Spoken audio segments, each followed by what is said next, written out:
जासिन मलिक से जुड़ा हुआ बड़ा अपडेट मैंने कुछ दिन पहले आप लोगों को दिया था, जब उसने कहा था हाँ मैं आतंकवादी गतिविधियों में शामिल था, जम्मू कश्मीर के अंदर आतंकवादी गतिविधियों को बढ़ावा मैंने दिया, मैं कई घटनाओं में शामिल रहा हूं। जब उसने ये दिल्ली के कोर्ट में ये गुनाह कबूल किया था, तब से ही कयास लगाए जा रहे थे कि अब उसका बचना जो है वो नामुमकिन है। और अब NIA की कोर्ट के अंदर जो है उसे दोषी करार जो है वो घोषित कर दिया गया है। अब 25 तारीख जो है वो मुकर्रर की गई है। अब जासिन मलिक का बचना जो है वो नामुमकिन है, बचना जो है वो मुश्किल है, क्योंकि NIA की कोर्ट में उसे दोषी करार दे दिया गया है और अब सजा जो है वो सुनाई जाएगी और सजा के लिए 25 तारीख तक इंतजार करना होगा।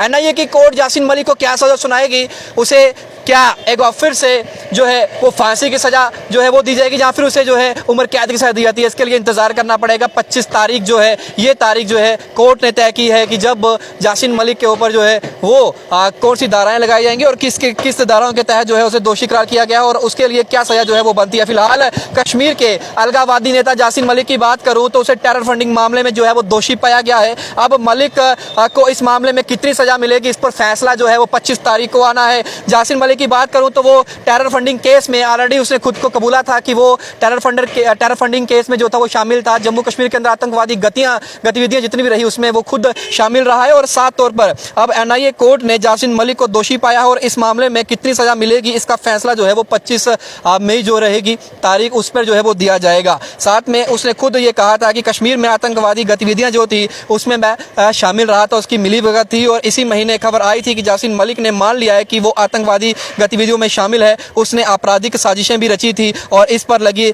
देशद्रोह की जो धारा है वो सही है। जासिन पर जो UAPA लगा था उसके तहत धाराएं जो लगाई गई थी उसने वो तमाम जो थी वो स्वीकार करी थी। और अब अगर बात करें जासिन मलिक की तो आप सभी जानते हैं कि जम्मू कश्मीर लिबरेशन फ्रंट यानी कि JKLF जो है उसका चीफ रह चुका है। और 2019 में केंद्र सरकार जब सत्ता में आई, नरेंद्र मोदी की सरकार जब सत्ता में आई तो उन्होंने इस पर बैन लगाया, प्रतिबंध लगाया और उस पर जो था तिहाड़ जेल जो था उसे बंद कर दिया गया था। जासिन मलिक पर 1990 में एयरफोर्स के 4 जवानों की हत्या का जो है वो भी आरोप है, जिसमें उसने स्वीकार किया था। और उस पर मुफ्ती मोहम्मद सईद की बेटी रूबिया सईद के अपहरण का जो मामला है वो भी दर्ज है और उसने उसका आरोप जो है वो भी लगाया गया है। फिलहाल बड़ी खबर मैं आप लोगों को बता रहा हूँ, जिसमें जासिन मलिक ने कुछ दिन पहले जो था दिल्ली के कोर्ट में ये कबूल किया था कि वो आतंकवादी गतिविधियों के अंदर शामिल था। उसने तमाम वो घटनाएं जो हुई उसमें उसकी मिलीभगत जो थी वो रही थी और मैं देशद्रोह का जो मेरे पे मामला लगा हुआ है, जो मुकदमा चल रहा है, उसको भी मैं स्वीकार करता हूं। जो UAPA की धाराएं मेरे ऊपर लगाई गई हैं मैं उन्हें भी स्वीकार करता हूं।